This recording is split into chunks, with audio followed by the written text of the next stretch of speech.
Saya rakyat pertama di sini. Hari yang kedua, bencana yang telah berlaku di Putra hari ini.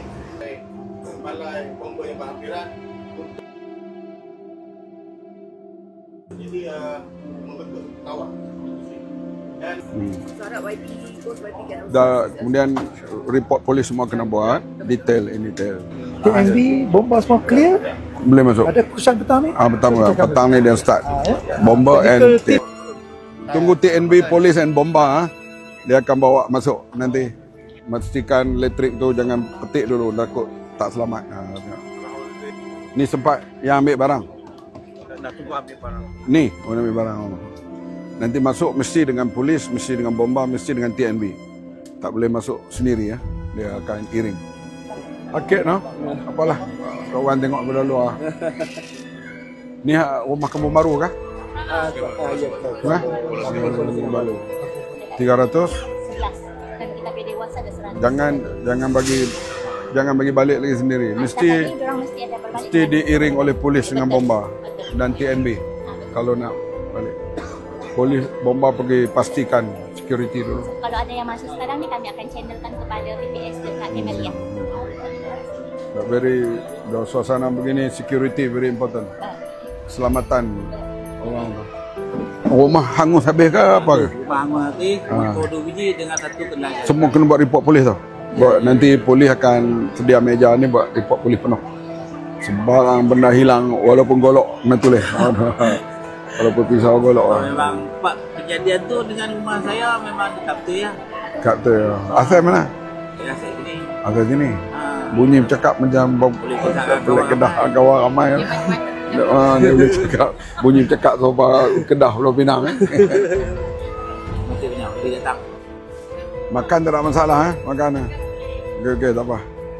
Yang report polis semua tahu apa yang ni dah buat tak apa. Kalau tak buat lagi kena buat lah. Tak apa, nak masuk rumah mesti diiring oleh polis dan bomba dengan TNB. Jangan masuk sendiri.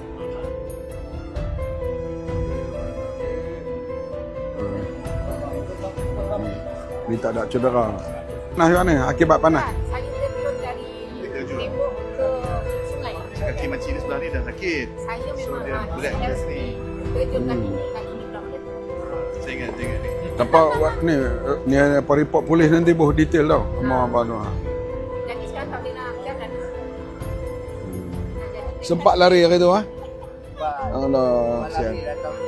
Ya tak apalah tu. Buat report polis semua tau nah.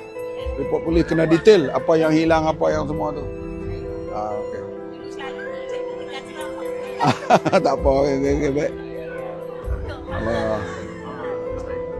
Kejadian lalu kita duk biasa banjir. Kan, tak pernah lagi berlaku kejadian macam ni. Ni anak OKU. OKU special. Berapa tahun ni? 6. 6 tahun.